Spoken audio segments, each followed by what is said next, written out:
it's Tori, and I want to talk about the time that I got psychological testing.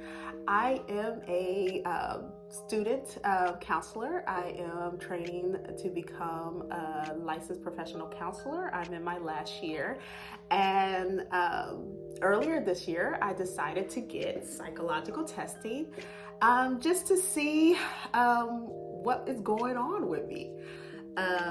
And I wanted to get psychological testing. And for those of you who are not familiar with psychological testing, it's where you go to a clinic or a facility, and there is a team of experts and professionals, and they administer tests for you.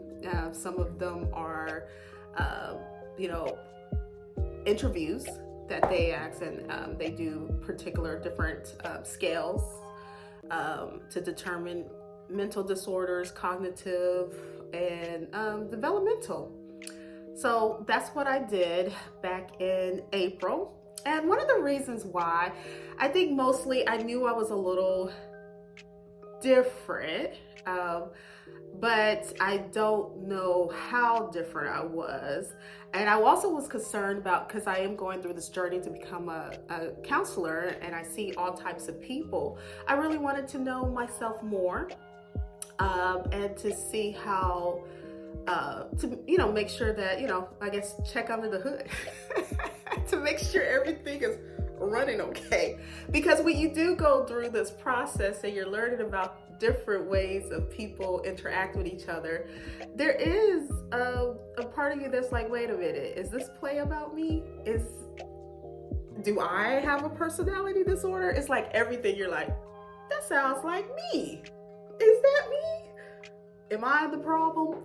So I decided to do the psychological testing because my insurance covered it at 100%. And I understand that that was a very privileged place. I missed that health insurance. I don't have it anymore. But I was very grateful that they covered at 100%. So I said, let me take advantage of it. And another thing is that I have a child who went through psychological testing. And when she got her diagnosis, it was very interesting that, people around me were like, well, she acts like you do that.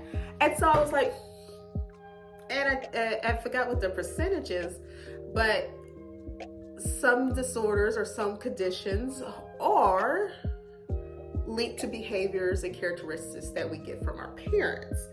So I think that was another driving force for me to look and see why or how, or get a better understanding. So the whole process, I believe I can remember, I think we started in April, and then I took the test in May-ish, and then I got my results in June? I could probably look it up, but I'm not. It was a process. And so the test itself, the interview portion is kind of like an assessment where if you ever been to therapy, a doctor's office or whatnot, they go to like your history, how was your childhood? Did you have any experience this? And they want to know like if you had any type of traumatic experiences. We do a lot of ACEs, adverse childhood experiences before 18 definitely affects you, and we know that can have an impact on your mental health and how you develop cognitively as well. So we did all that, and then we actually had to do the test, and they did a lot of different batteries, and it was a lot. I do remember I got frustrated with one because you had to recall. The person would say, the test administrator would tell me, she'll give me some numbers, and then I had to relay it back to her in the correct chronological order. And so it got harder and harder because it was more and more numbers, and then they would add alpha numeric. So it would be like, I have to do, like, let's say it was 45 17 to B, J, and then O. And so I had to, from the least to the highest, plus I had to do from the alphabetical order, chronologic, for for the numbers, which was very difficult. Also, I had the pressure of I wanted to do well. And so I did get frustrated, but because of my age and I didn't have a meltdown or anything like that. I just kind of was like, I did feel defeated. I felt I was frustrated. I got a little angry, and I was just like, I wanted to stop, but I didn't because, I'm a grown up and I did it, and I know I didn't want them to mark me back. But anyway, I did the test and I came back, and the diagnosis, do I agree with my diagnosis? Yeah, to a point. I mean, it does make sense. I think it was very conservative, how the doctor diagnosed me. I have GAD. I've always had GAD, generalized anxiety disorder. That's a given. So that made sense. My markers are always high and anxious. I'm working on that. Unspecified trauma and stress-related disorder. I've had some trauma, and we know that trauma changes the brain, and that makes sense. So I definitely agree with that. And then lastly, inattention disorder. So I was suspecting that I had a little bit of ADHD. I was one of those kids that, like, I'll be walking and I wasn't paying attention and I hit the wall. Mind you, I am blind as a bat, but I was wearing Coke bottle glasses, so I should have seen it. And so it's like, how did this wall get here? What little people in the middle of the night, or what people came in the middle of the night and, or middle of the day while I was walking and decided to build this wall here. So I've always been that type of way, and we talk about how people say, girls who are diagnosed later in life with ADHD and autism, you're a little spacey. Where are you? You're not focusing. I have a messy desk. I've always had a messy desk.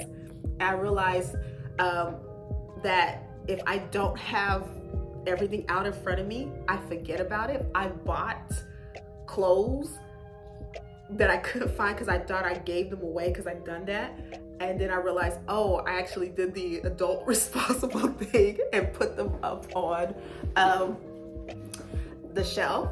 And so there was a downside. I did think, what most women, when we do get diagnosed and we're like, oh, wait, there might have been a little something different about me when I was a child. If I would have got that sooner, if I would have got medication or maybe therapy, would it have helped? Probably. So you feel a little robbed sometimes, thinking like, I could have done this now. But the past is in the past, right? And so what do I do now? I'm aware of it. I take steps to be mindful of what my areas that I need to work on. And I give myself grace with everything. I am decided to go back to grad school at the age of 40. So I'm definitely experiencing things differently now. But I would say the most thing that I've learned about this whole process is that you can have grace for yourself, and you could have expectations for yourself, and you could want to do better. So what I've learned for myself during this whole process is that it's okay to explore and find and find out what is going on with you. It can be scary. I was afraid. Yeah, I was definitely afraid, because what if I get something that I don't want, right? Because it's possible, right? And then what would I do then? I'm like, they say don't go looking for something, you might find something. And that was a real possibility. So I'm okay with my diagnosis. I don't think diagnosis. I'm okay with it. I'm okay with it. And I just make sure that I give myself grace. And I like finding out and seeing so many women, especially millennial women, that are experiencing the same type of, uh, I guess, awakening that we were like, oh, we're a little different. We're a little different. Uh, so shout out to those women that are experiencing this at the same time. So just take care of yourself, and I'll see you next time. Thank you.